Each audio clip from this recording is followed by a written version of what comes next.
678페이지입니다. 비교 방식. 자, 비교 방식은 가격 구하는 것이 바로 거래 사례 비교법입니다. 정리하겠습니다.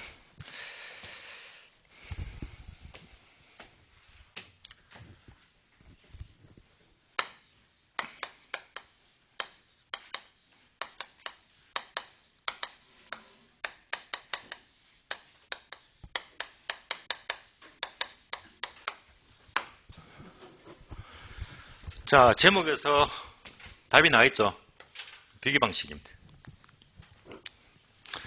자, 거래사를 비교해서 가격 구하는 방식인데요. 얘는 그대로 가격 3면선 중에서 시장성에 착안한 방식입니다. 시장성.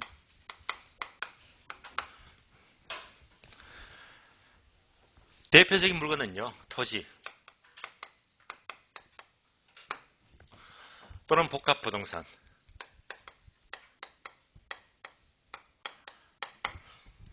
그 중에서도 주로 아파트 있죠. 아파트도 시장성입니다. 또는 자동차,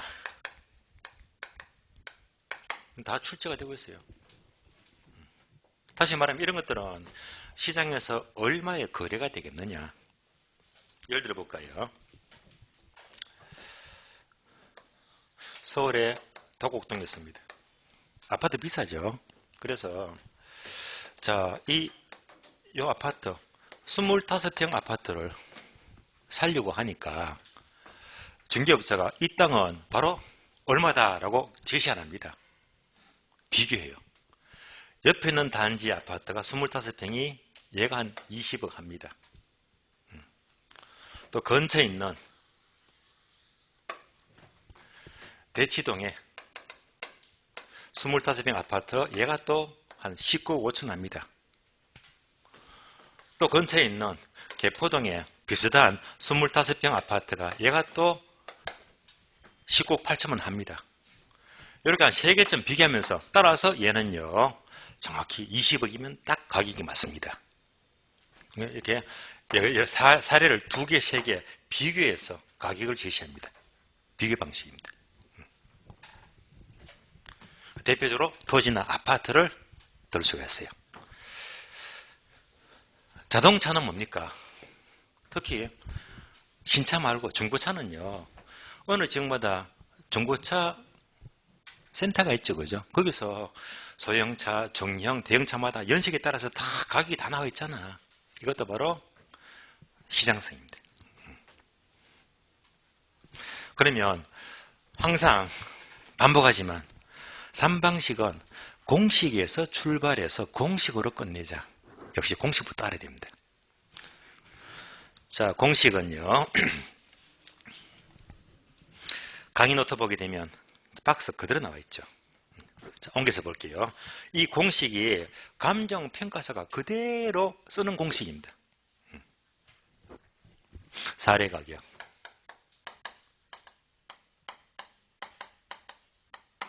곱하기 4, 시, 지, 개, 면 5가지입니다. 그러면 대상 토지 가격, 비중 가격이 나와요.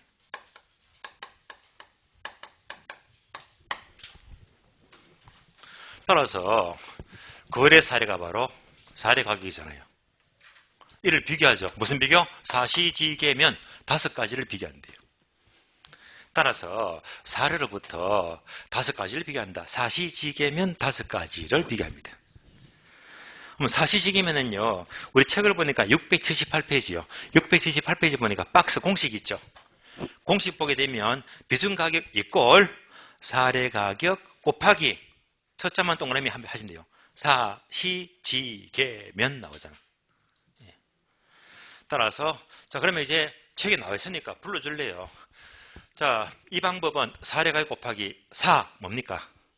사정보정. 불러주세요. 시, 시점 수정. 지, 지역요인. 개, 개별요인. 면, 면적. 5개를 비교합니다. 사시지계면 5가지를 비교합니다. 도대체 사시지계면이 뭡니까? 이 원리를 좀 아는 게 좋아요. 그러면 이제 사는요, 사정보정이죠. 사정보정. 얘는요, 특수한 사정입니다. 특수한 사정이다.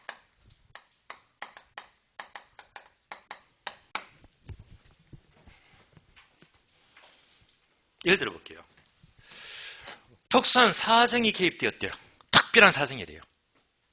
예를 들면 1억짜리 땅이 있는데 이 소유자가 너무 현금이 급해. 급한 나머지 금매 가격 20% 싸게 팔았습니다. 얼마에 팔았습니까? 8천만 원이죠. 8천만 원. 얘가 뭡니까? 사정이 개입되었잖아. 이렇게 사정이 개입되게 되면 문제가 생겼죠. 그러면 사정이 개입되었다면 사정이 없는 걸로 이렇게 고쳐야 됩니다. 이 자체가 바람직하지 않으니까. 따라서 사정이 개입되면 개입되지 않은 것으로 원래대로 이렇게 고쳐주는 작업이 사정보정 작업입니다. 따라서 사정이 개입되면요, 얘를 고쳐줘야 됩니다. 두 번째, 시점 수정이죠. 얘는요, 시간적 불일치를 말이에요. 시간적 불일치다.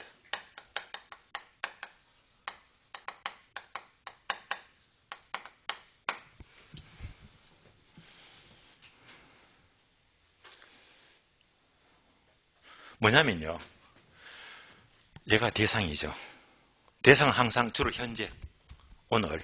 그래서 얘가 바로 기준 시점입니다.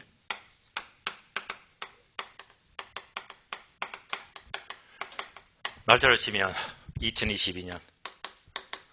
오늘이 3월 2일이잖아요. 얘가 기준 시점입니다. 근데 사례는요, 과거에 매매됐거든요. 1년 전에, 또는 2년 전에. 얘는 이제 거래 시점입니다.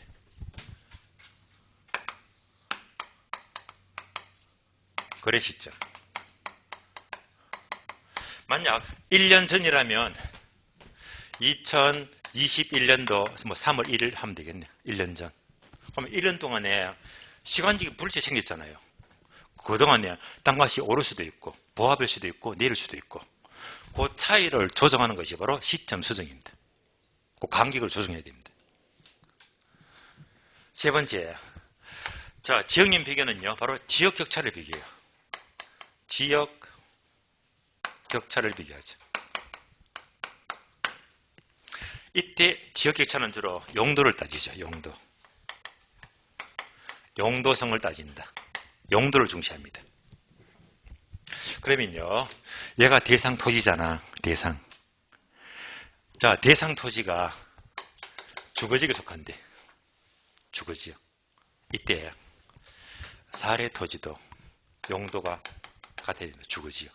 그러면 사례가 되는 거예요. 만약에 사례가 주거지가 아니고 공업지역이다 하면 사례 X입니다.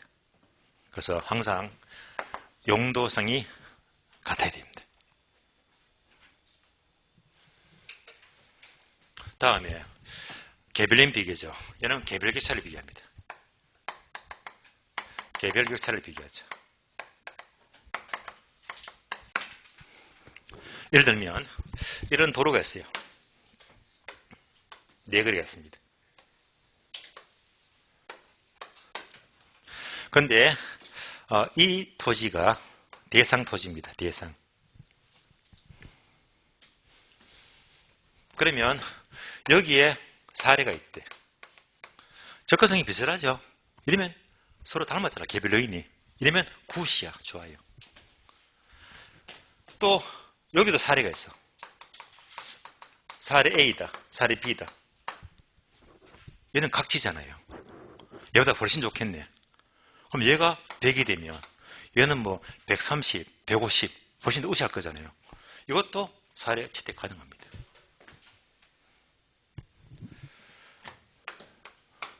사례 C는요. 사례가 여기 있어. 얘는 무슨 땅입니까? 맹지. 이러면 개별이 안 맞다. 사례 채택이 어려워요. 다음에 면적 비교. 면적이 비슷해야 된다.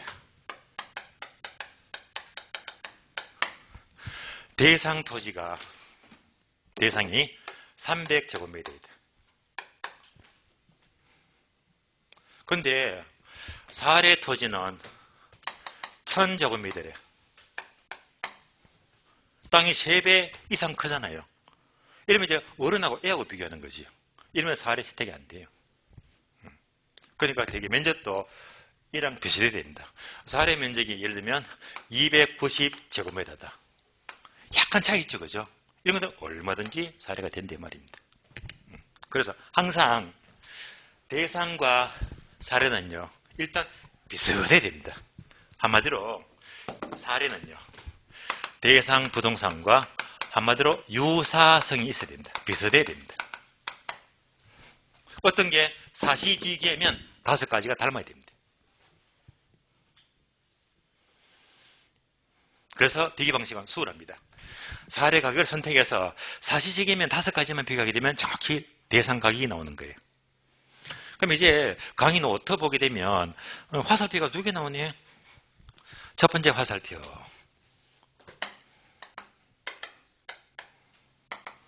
사례 선택 기준입니다.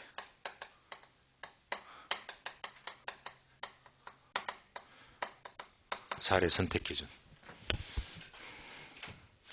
얘는 쉬워요.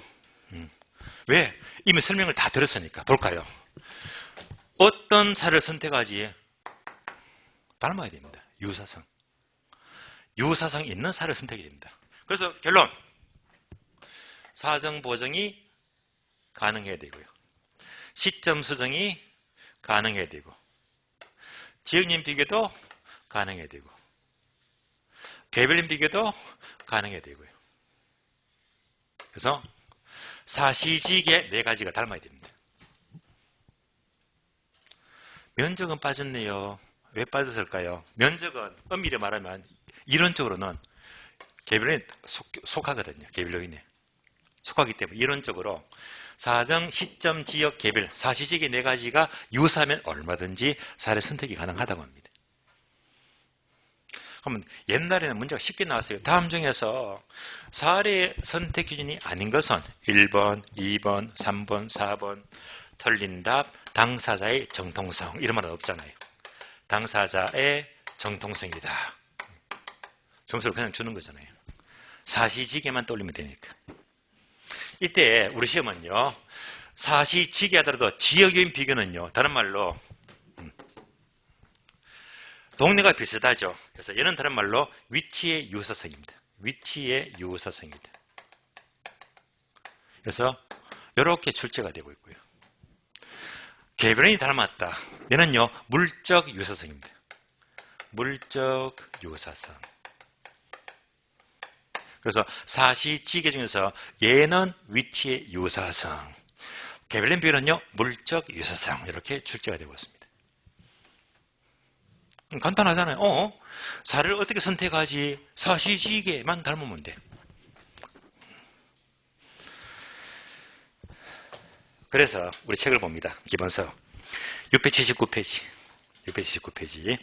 고려 4번. 거래 사례의 수지, 즉 수지 기준입니다. 답 나왔죠? 사시지계. 지금부터 동그라미 항목 4개 나오죠. 첫 자만 동그라미. 사정 보정 가능성 동그라미. 다음 페이지.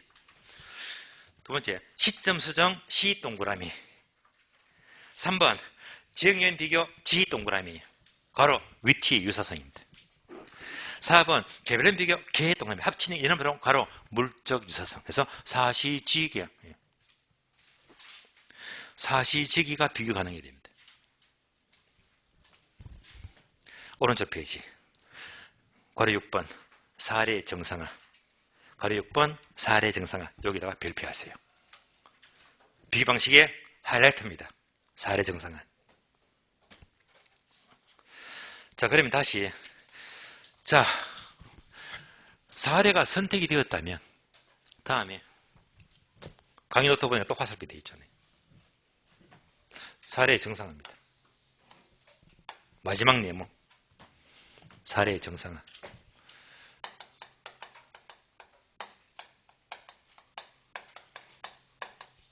얘가 바로 구하는 방법, 계산하는 방법입니다. 자, 공식 나왔죠? 이런 이제 개성이 두드려야 돼요. 구하는 방법.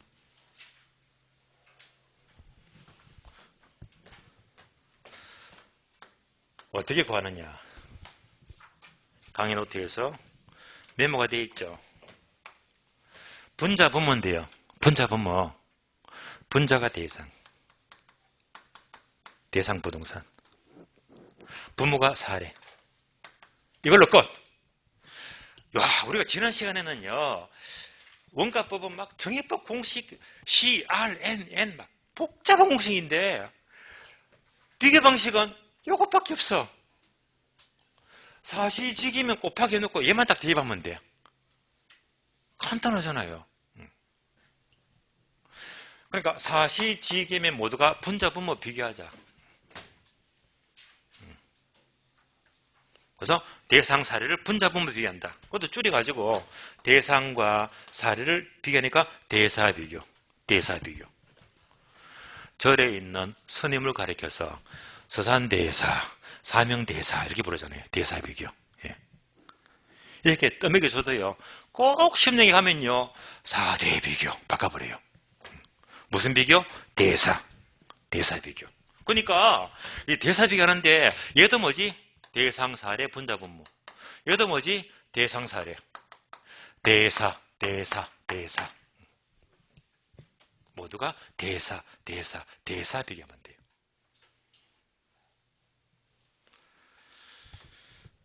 그래서 우리 기본서는요. 예제가 너무 좀 체계를 찾기 위한 예제가 좀 보이지 않는 것 같아서 연습합니다. 오늘 지문 보시면 지문. 9번. 사례 정상화 예제. 동함 1번, 2번, 3번이 있죠. 자, 그래서 지문 보고 연습합니다. 자, 지금부터요. 지방 뭡니다. 사시지계면 모두가 뭐? 대사, 대사, 대사 비교하자. 예, 얘가 계산 방법인데요. 그럼 지금부터 문제 9번이 있죠. 얘는 무조건 대사 적어주고 숫자만 넣어주면 돼요. 대사 적어주고. 1번은요. 자, 사례 토지는 매입자 강매로 인하여 정상 가격 대비 10% 비싸게 고가로 거래됐다. 사정 보증치는 10% 비싸죠. 자, 사례 토지가 10% 비싸잖아. 집안 보게 되면 대사 적었죠. 뭐가 사례 토지가 10% 비싸잖아요. 항상 기준은요. 100입니다. 100. 그럼 사례가 10% 비싸면 얼마가 돼요? 110이 돼요? 90이 돼요? 10% 비싸다. 110. 따라서 항상 여기서는요. 자, 100을 기준으로 10% 비싸다 플러스 알파 10%. 얘가 뭐지? 고가. 10% 비싸니까 110이 되잖아요. 10% 싸다. 100 빼기 알파. 10% 빼면 얼마? 90이죠? 저가. 그래서 사정계에 비싸면 플러스 알파, 싸면 마이너스 알파 빼주면 돼요. 그러니까 사례가 10% 비싸다 하니까 110이야. 간단하잖아요. 다음에 대상. 대상 아무 말 없잖아요. 아무 말 없으면 무조건 100이야. 정상거래. 끝. 그러니까 지문 보고 대사만 넣어주고 지문 보고 어디로 사례니까 10% 비싸네. 끝. 얼마나 간단합니까? 대사만 집어넣어주면 돼요.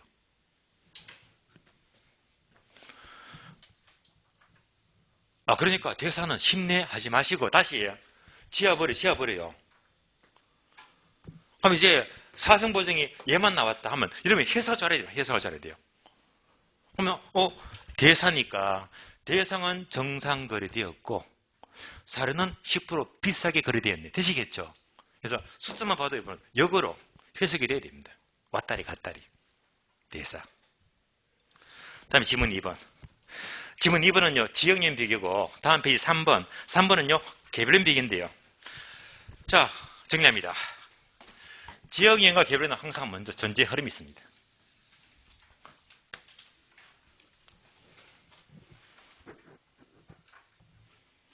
얘도 대사 비교하기 전에 항상 지역연과 개별연은요. 비교 문장이 나요. 비교 문장. 어떻게? 이렇게. A는 B보다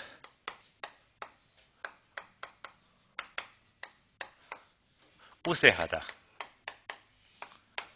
열세하다.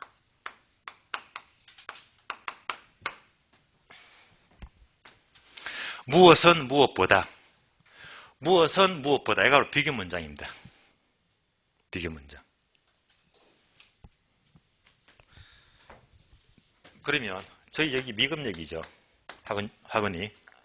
이제 다음 주 앞에 가게 되면 정자역이 나오죠. 여러분 더 잘 아실 거잖아요. 상권이 미금역이 우시합니까? 정자역이 우시합니까? 정자역이 우시합니까? 네. 그러면 이제 정자역은 미금보다 우시하다. 되시겠죠? 다시 말 바꿀게요. 미금역은 정자역보다 열시하다.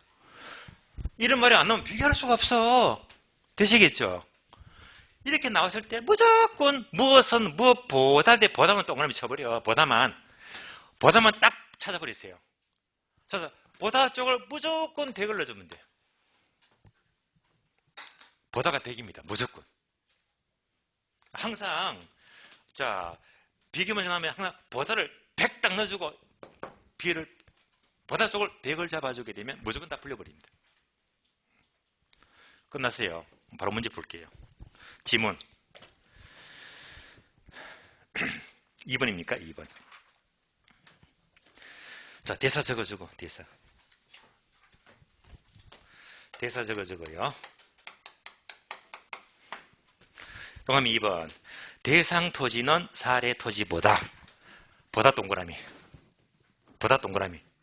대상이 100이에요. 사례가 100이에요.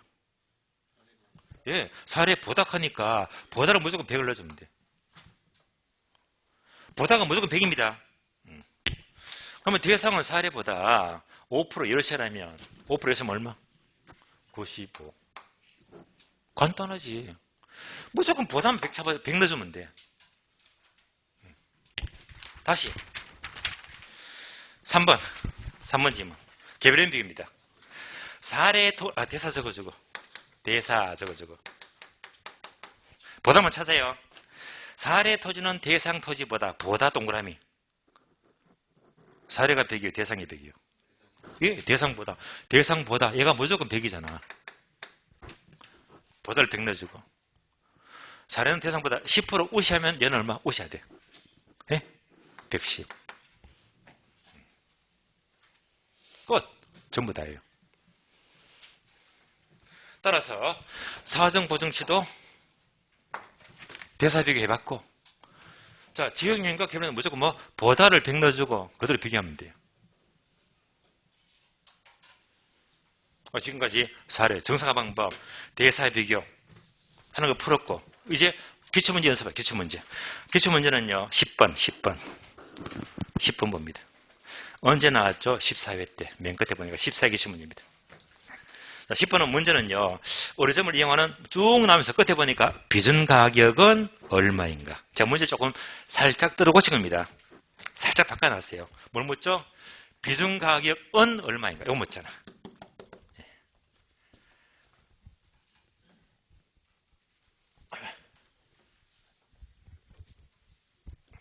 자, 비준가격 구하시오. 이거 묻잖아요.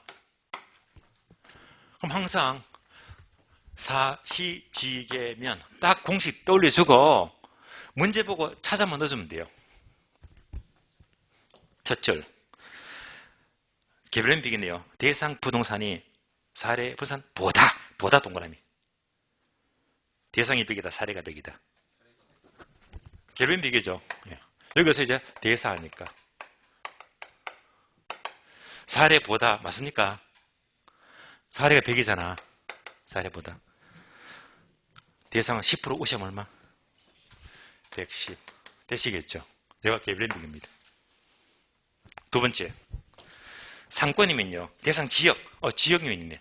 지역유인. 얘도 대사 넣어주고. 보다만 찾자. 보다만. 대상 지역은 사례 지역 보다 동그라미. 뭐가 100이다? 사례. 사례가 100이잖아요. 사례보다 5% 열등하다. 얼마? 95. 세 번째. 사례는요, 이틀 전에 9억 원에 거래되었다. 뭐죠? 사례 가격. 사례 가격이 얼마? 9억입니다. 곱하기 정답.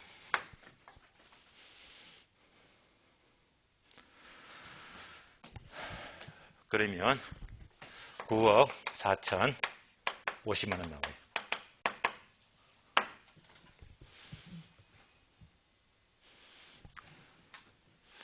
물론 사례는요, 이틀 전 가격이기 때문에 집값 변동이 없다는 걸 전제로 한 겁니다. 그러니까 풀어봤죠. 사례 가격 곱하기 뭐 대사니까 답이 딱 나오잖아요. 딱. 이게 전부 다예요. 그래서 이런 계산 문제 나왔다. 풀만 하잖아요. 그래서 얘가 기출문제인데 14회 때. 근데 요즘은요, 좀 복잡하게 나와.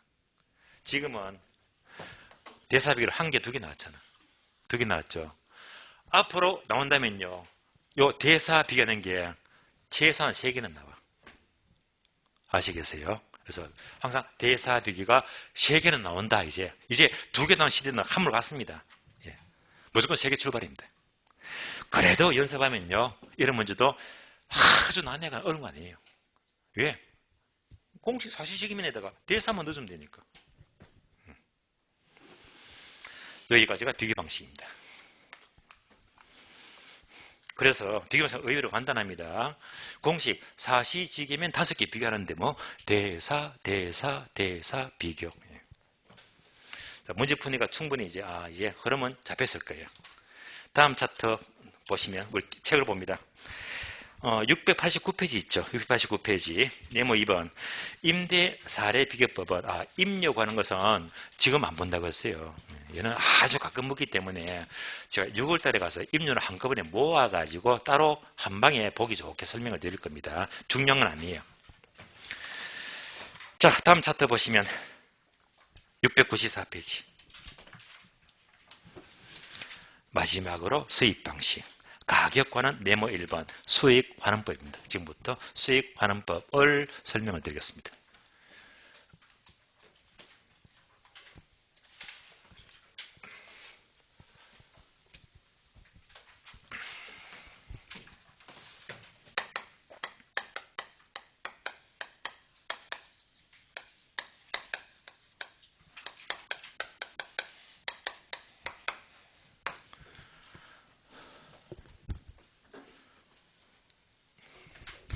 수익환원법은 가격이 3면성 중에서 수익성에 착안하는 방식이고요. 대표적인 물건은요, 광산 평가할 때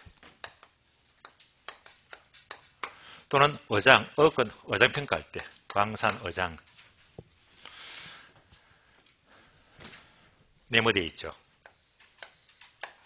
강의노트 네모되어 있죠. 얘가 자꾸 출제가 돼요. 이런 거 놓치면 안 돼. 바로 모형자산입니다. 대표적인 예가 영업권입니다.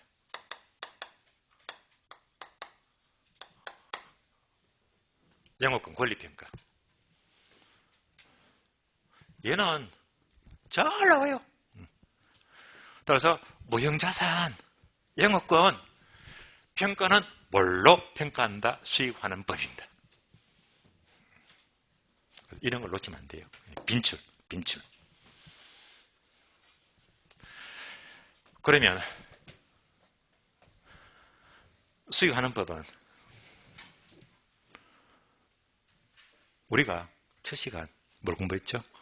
원가법 공부했죠.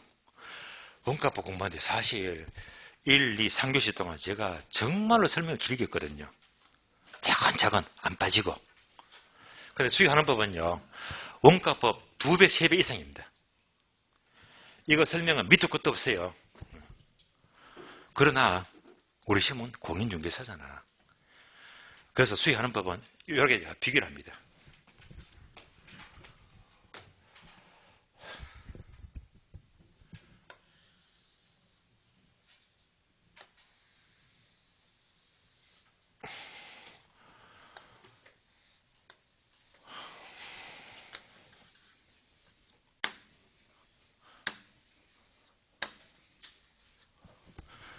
제가 뭘 그렸습니까? 예, 잘하시네요. 예, 수박을 그렸습니다. 예. 수박입니다. 예. 수박인데 우리가 아주 어렸을 적 시절에 그때만 하더라도 요거 기억나시나요? 재래시장 가게 되면 칼 갖고 이렇게 딱 잘라가지고 끄집어내면 먼저 따기 전에 두드려보죠, 그죠? 네, 두드려보고 이렇게 나와. 요거 드셔보셨습니까? 얘가 최고 맛있어요. 정말 맛있잖아요. 요게 답입니다. 수입 방식은요. 수입하는 법은 공부할 게 이따만큼 많거든요. 밑도 끝도 없어요. 뭐만 공부하자? 요것만 공부하자. 예. 나머지 다 버리세요. 예. 얘가 양이 너무 많습니다. 그래서 얘가 뭐지? 심에 딱 나올 것만 탁탁 짚어서 보는 게 가장 현명합니다. 버리긴 아깝고요. 나올 것만. 그래서 수박 요거 맛만 보듯이 우리는 심에 딱 나올 것만 체크해가지고 보시면 가장 현명하고 바람직한 공부 방법입니다. 양이 너무 많습니다. 자, 이런 점에서 이제 강의 노트 먼저 봐요. 강의 노트. 왜? 3방식은 공식에서 출발해서 공식을 이해해요. 공식을. 따라서 강의 노트를 보니까 박스 공식이 나오잖아요. 자, 공식이 이렇게 나와요. 이렇게. P 이꼴 R분의 A다. 얘가 감정평가사들이 쓰는 가장 정통적인 공식입니다. A가 뭡니까 하면요. 순수익입니다.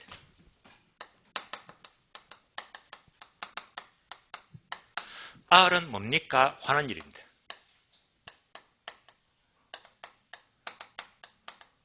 따라서 순수익을 환원율로 할인시키면, 즉 나누게 하면요.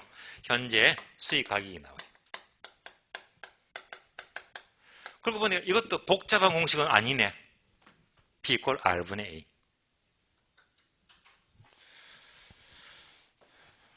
간단한 예를 들어 볼게요.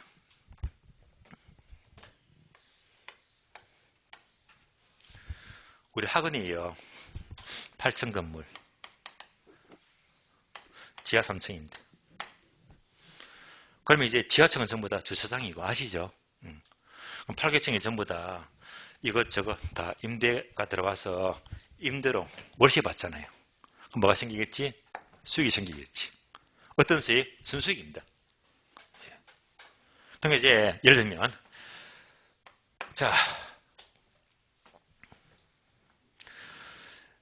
이 전체에서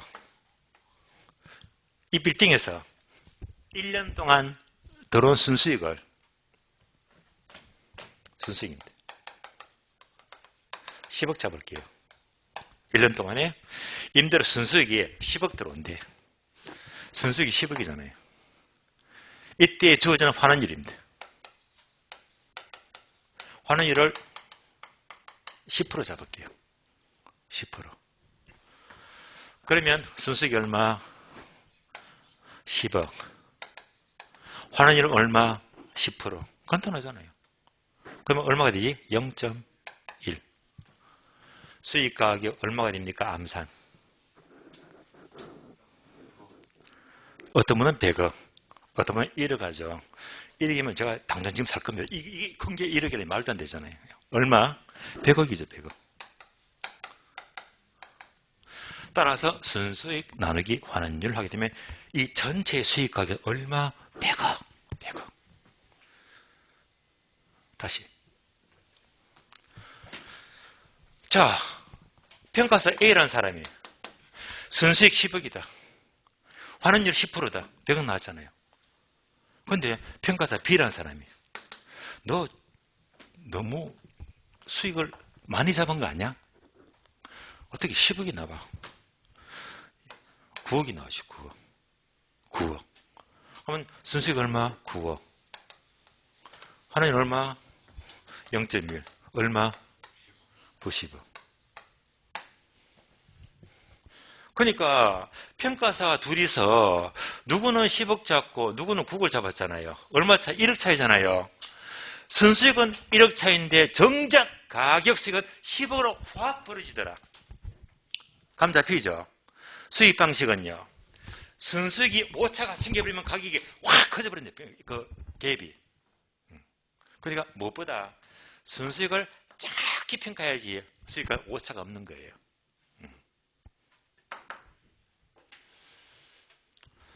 공식 봤고요.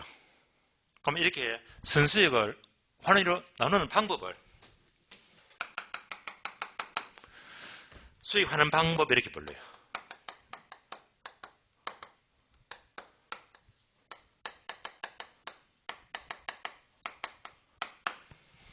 따라서 수익하는 법 하게 되면요. 세 가지입니다. 하나, 둘, 셋. 그래서 수익하는 법에 3요소 하게 되면 순수익과 환원율과 수익하는 방법 세 가지.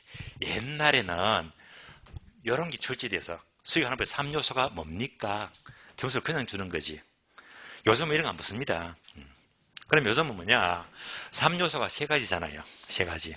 그럼 이제부터 얘가 뭔지 공부하면 끝이 나. 끝이 나요. 그러면 버릴 게 많다고 했어요. 과감하게. 예. 예.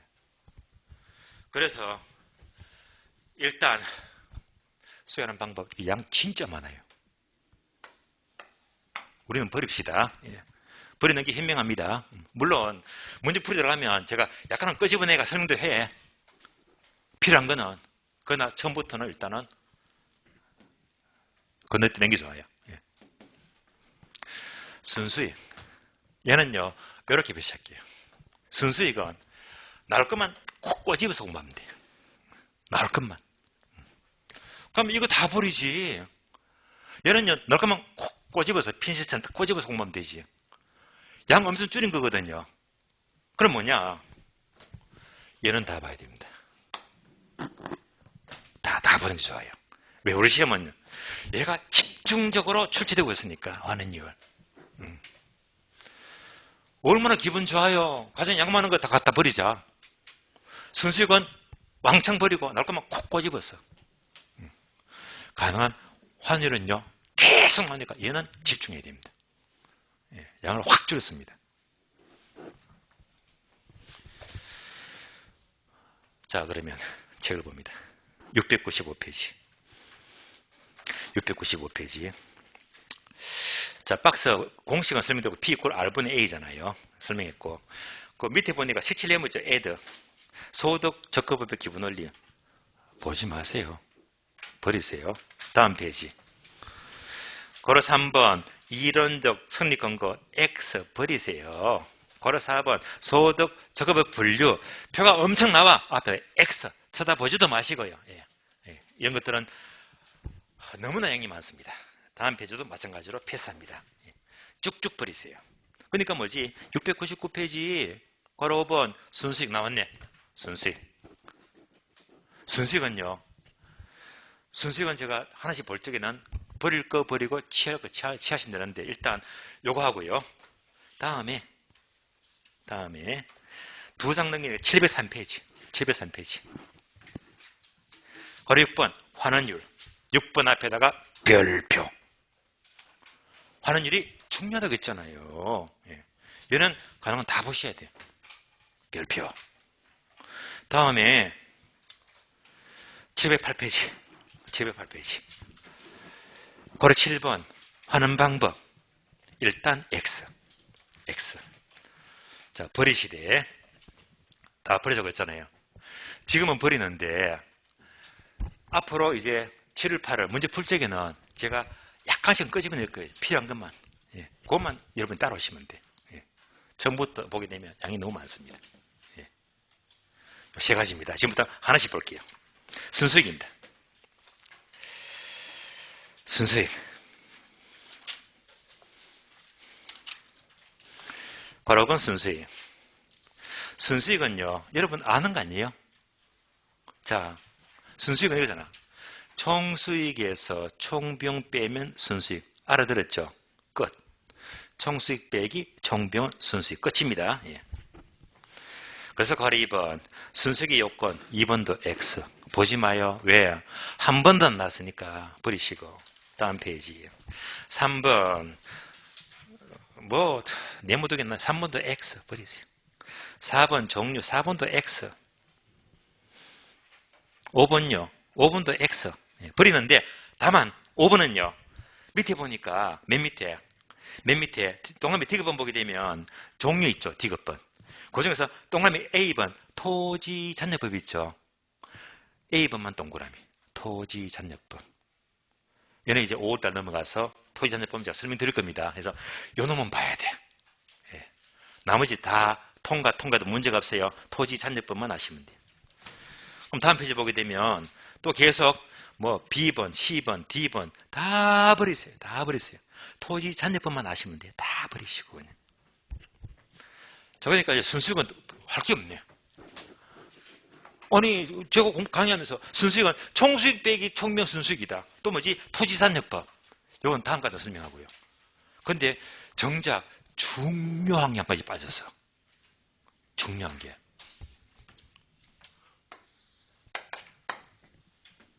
바로 영업소득이겠습니다. 얘가 잘 나와요, 우리 시험에서. 예. 그러면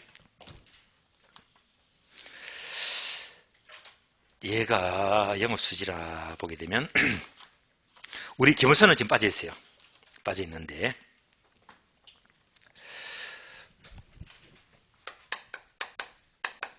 320페이지입니다. 우리 책 320페이지. 폈습니까? 320페이지. 예?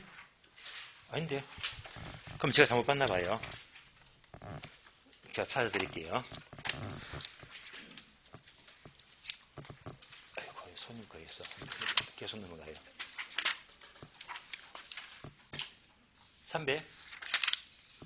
383페이지입니다. 아유, 죄송합니다. 383페이지. 예, 정정했어요. 나오죠?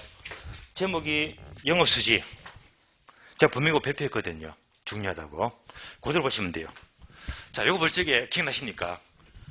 자, 경비 빼고 빚 갚고 세금 내고. 들어보셨죠? 그죠? 그 흐름이야. 자, 먼저 표 그대로 보시면 돼요. 가능저소득에서 공실과 불량부채 빼고 더하기 기타 소득입니다. 그러면 유효저소득이 나와요. 여기다가 경비 빼자. 그러면 여기서 순영업소득입니다. 자, 순수익이 있죠. 얘가 순수익입니다. 그래서 이거 굉장히 잘 나와요. 그래서 가능도서 자료 얼마 주고 공시불량부채 기타 얼마, 경비 얼마. 자, 경비도 포함되는 것, 포함되지 않는 것, 포함되지 않는 것 암기시켜드렸거든요. 여러분 공부하는 소감 물었잖아. 공부 소감. 그래서 포함되지 않더라. 예. 그래서 경비에 포함되지 않는 것, 공부 소감 암기 있잖아요. 공시가 불량부채, 부채 서비스세, 그다음에 소득세, 감가상각비. 이것들은 경비 안 들어가더라. 이렇게 잘해주면서 그러면 순수익이 여기다가 금액이 얼마 나올 거잖아요. 얘를 여기다 집어넣어야 돼. 여기다가. 그래서 요거 계산해가 여기서 순수익 얘가요. 여기서 얼마 나왔잖아. 거기다 나누기 하게 되면 수익각이 나와. 여기서 한번 정말 잘 나와요. 정말 중요합니다. 정자하기 위해서는 이게 가장 중요한데 이 계산 문제가 빠졌대 말입니다. 그래서 제가 순수익은요. 어떻게 특히 계산 문제 주면서 이렇게 관한 흐름이 굉장히 중요하게 나옵니다. 자, 순수익은 여기까지입니다. 그래서 이 흐름을 알자. 다음에 환원율입니다. 자, 환원율이 703페이지입니다. 703페이지. 자, 703페이지 보시면 환원율. 자, 환원율 하게 되면 아래 보니까 박스 공식이 있죠. 신경 쓰지 마시고 다시 칠판 봅니다.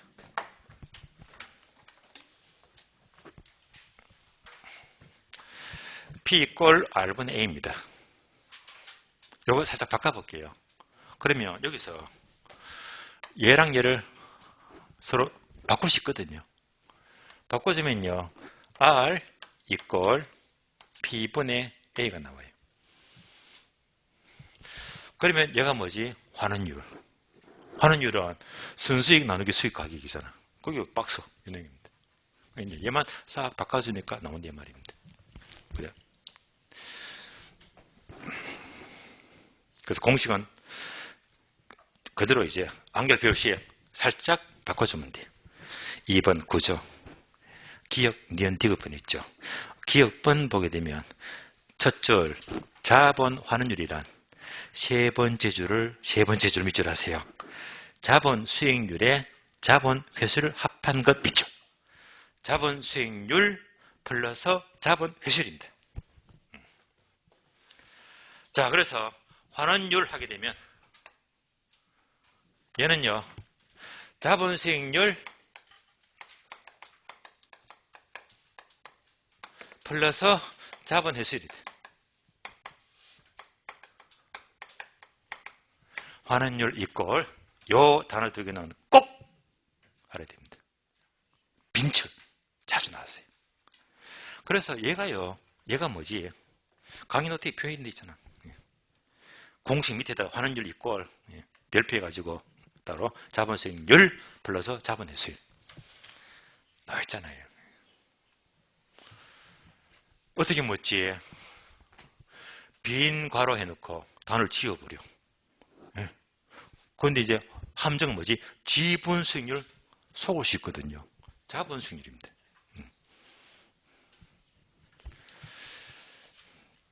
그러면 얘가 뭘 말하지? 자본 수익률은 다른 말로, 얘는요, 다른 말로 할인율 이렇게 불려요. 할인율이다. 자본 회수율은요, 회수율은 상각률이다. 이렇게 불러요. 같은 말입니다. 그런데 얘를요, 어떤 분들은 막 너무 필기만 열심히 하는 거예요. 열심히. 설명은 들을 생각도 않고. 필기만 열심히 하다 보니까 필기 다 온 다음에 이렇게 생각합니다. 선생님, 어떻게 해서 환원율은요, 할인율분의 자본수익률 더하기 상환율분의 자본수익률입니까? 분자분모가 아니에요. 예. 뭐지? 얘가 이거랑 똑같은 말이고 얘가 이거랑 똑같은 말이 이 말입니다. 왜 이렇게 썼을까요? 우리 시험은 이렇게 잘 묻거든요. 이렇게 물어. 이렇게. 따라서 자주 나오는 게 환원율은 할인율 플러스 자본회수율. 요 단어가 굉장히 잘 나와요. 그래서 자 자본수익률과 회수를 포함한 것이지만 우리 시험은 정작 요 지문이 아주 심히 잘 나옵니다. 할인율 플러스 자본 회수율이다. 예. 적어도 이 단어만큼은 알고 있는 게 좋습니다. 예.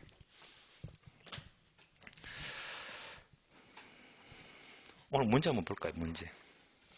지문. 12번.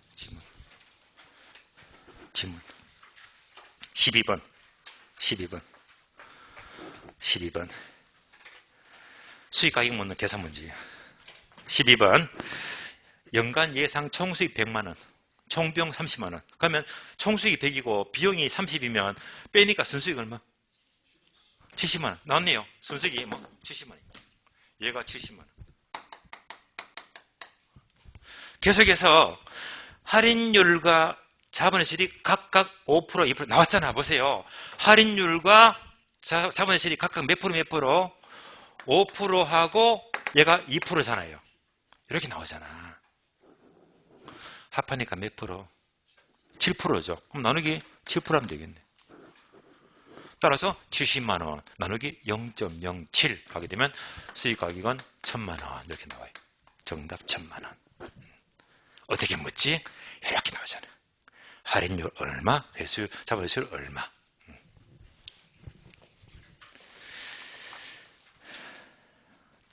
자, 기문서 봅니다. 704페이지. 자, 704페이지. 자, 큰 의미가 없는 것들이고, 705페이지 보시면요. 괄호 3번. 환원율 구하는 방법. 요거 다 알아야 됩니다. 다 알아야 돼요.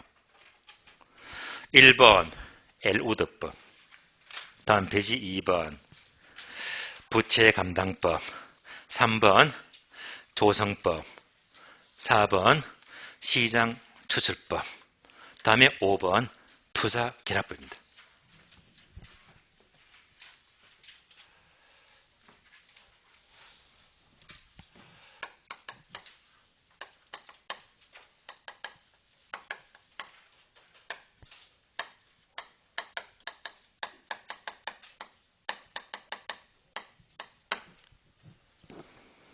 알아야 됩니다. 시장 추출법이 있어요.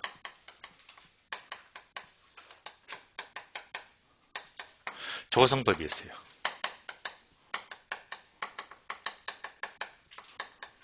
세 번째, 강의도서 나와있죠. 투자결합법.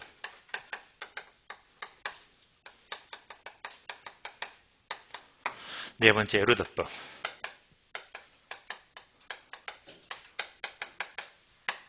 다섯 번째, 부채 감당법입니다.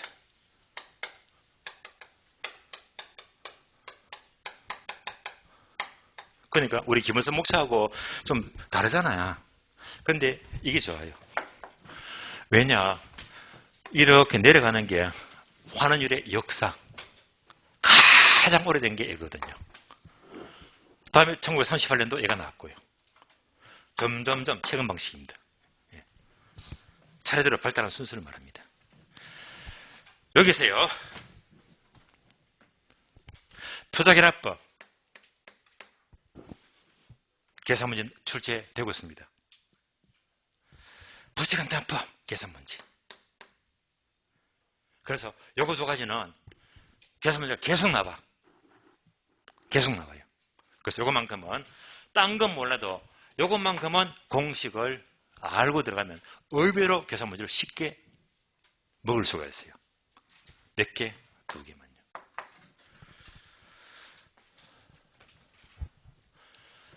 제가 책을 많이 읽다 보니까 가끔씩은요, 시내 서점에 가요, 서점에. 서점 가면. 들어가면 서점마다 코너가 나오잖아요. 코너입니다. 되게 처음 가니까 베스트셀러 코너가 많더라고요. 제가 책을 굉장히 가리지 않고 다양하게 읽는 편인데요. 이 코너에 가니까 이 여학생들이 혹히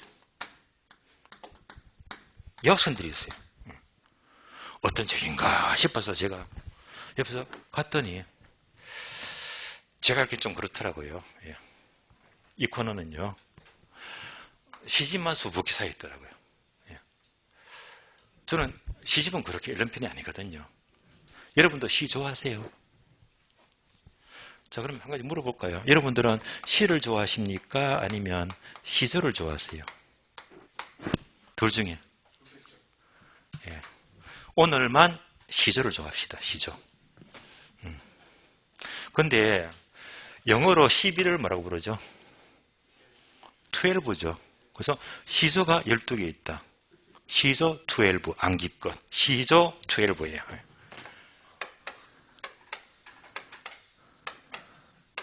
따라서 환원율 구하는 방법 시조 12. 암기 끝났어요. 이렇게 묻는 것도 여러 번 나와서 이러면 점수는 그냥 얻어먹으면 되지. 다음 중에서 환원율 구하는 방법 안에서 1번, 2번, 3번, 4번 틀린 답 분해법. 뭐 들어보셨죠? 분해법. 치유 가능, 불가능, 감각성 방법이잖아. 오늘 공부했잖아요. 이렇게 딴 걸 집어넣는 거야. 예. 그래서 우리 시험은 의외로 이런 방법에 속하지 않는 것도 잘 나와요. 그러니까 이런 방법을 묻게 되면 점수를 그냥 갖다 먹는 거야. 얼마나 기분 좋아요. 일단 여러분들은 이게 양은 많은데요. 오늘 공부는 뭐지? 기분 좋게 화는 일로 5가지 있더라. 뭐지? 시조 12더라. 그럼 일단 이렇게 딱 일단은 기본 정리하고 들어가고, 그럼 이제부터 들어가면 골치 아파. 복잡해요. 얘는요, 부득불 다음 과정에서, 고급 과정에서 여러분들이 하나씩 파고 들어가야 됩니다. 오늘은요, 시조2L부가 있다고 하더라. 그러나 시조2L부 중에서도 투자결합법이나 부채강납법은요, 가능한 공식을 암기해주고 연습하면 나왔다. 얘들은 점수 따기 좋아요. 득점하시면 돼요. 남들은 다 포기하거든요. 공부를 안 해, 포기를 해. 남들이 다 포기할 때 여러분들은 한 개, 2개만 안겨주면 점수 따고 들어가는 거야. 이런 것도 어려운 게 아니야. 그래서 항상 다른 사람과 차별화 시켜야 됩니다. 이렇게만 따라하시면 여러분들 공부 되게 잘하는 거거든요. 그래서 환율하게 되면 여기까지만 보시면 되고, 구체적인 내용들은 제가 아마 다음 과정에서 하나씩 설명을 또 드리도록 하겠습니다. 하도록 하고요. 708페이지입니다. 708페이지.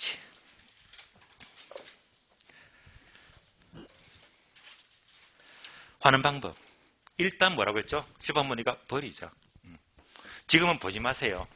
보지 마시고, 나중에 여러분들 실력이 올라가면 따로 이제 한 5, 6월 달이나 7, 8월 달 문제 풀이 들어가면 나올 것만 끄집어내가지고 연결시켜 줄 겁니다. 그것만 연결해서 보시면 문제가 없어요. 절대 깊이 볼 필요가 없다는 말입니다. 여기까지 3방식을 모두 보았습니다. 자, 그래서 이제 오늘 4시간 동안에 3방식의 가계 관방 방법 3가지를 다 정리해드렸거든요. 이 과정을 마무리 짓고요. 그럼 이제 바로 다음 주부터 또 이제 3월달 시험 공부가 시작이 되잖아요. 그래서 요거는 강조하고 마치겠습니다.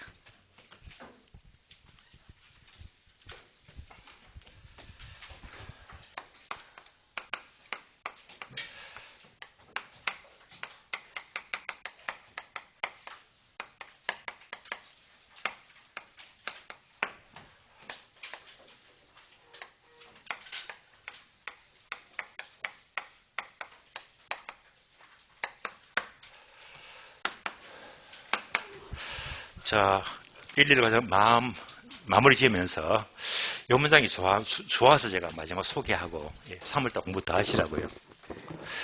요 네모칸이 뭐냐면요, 요겁니다. 참고로 제가 좀 읽은 지 오래된 책인데 책 제목이 앞에서 보입니까? 인생의 밀도죠, 그죠? 제가 요 책 보면서 많은 또 이제 얻은 바가 컸었는데 책 제목이 인생의 밀도예요.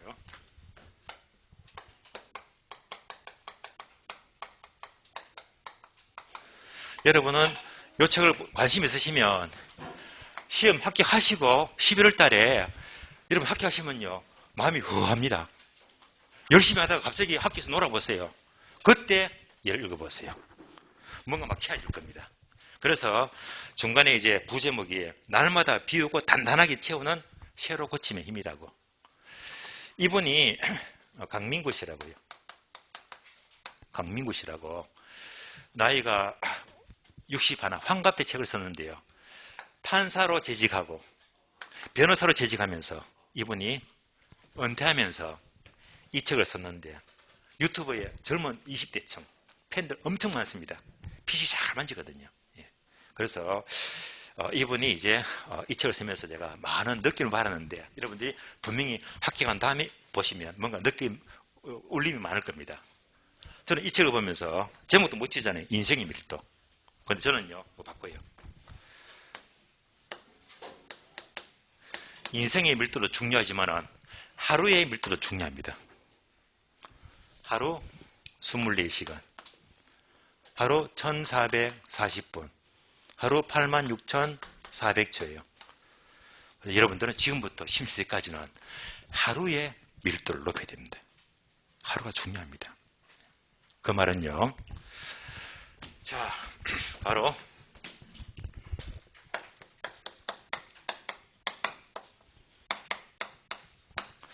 내일이 없는 것처럼 오늘을 살아라. 오늘 하루가 중요합니다. 여러분들은 이제부터 심시 때까지는 이 시간 관리, 하루 밀도를 높여서 하루를 잘해야 됩니다. 야, 강의만 들었더니 알겠네. 하시지 마시고 이제 3월달부터는요. 복습도 제대로 하셔야 됩니다. 예. 여지껏 좀 소홀하셨다면 괜찮아요. 어차피 지나간 거니까. 그러나 3월달부터는 3, 4월부터는요. 강의도 들었지만 여러분들이 강의보다 더 중요한 게 내가 내 공부를 해야 돼. 그게 더 중요한 거예요. 이거 자꾸 밀려지면 시험 기약 못합니다. 그래서 3월달부터는 조금 더 복습에도 관심을 가지는 게 좋아요. 예. 하루에 밀도만 높이시면 여러분들은요, 분명히 합격한 데까지는 그 여정이 그다지 힘들지는 않으실 거예요. 예. 그래서 하루 시간관리 앞으로 부탁을 드리면서 일일 과정 여기서 모두 마치도록 하겠습니다. 자, 수고하셨습니다.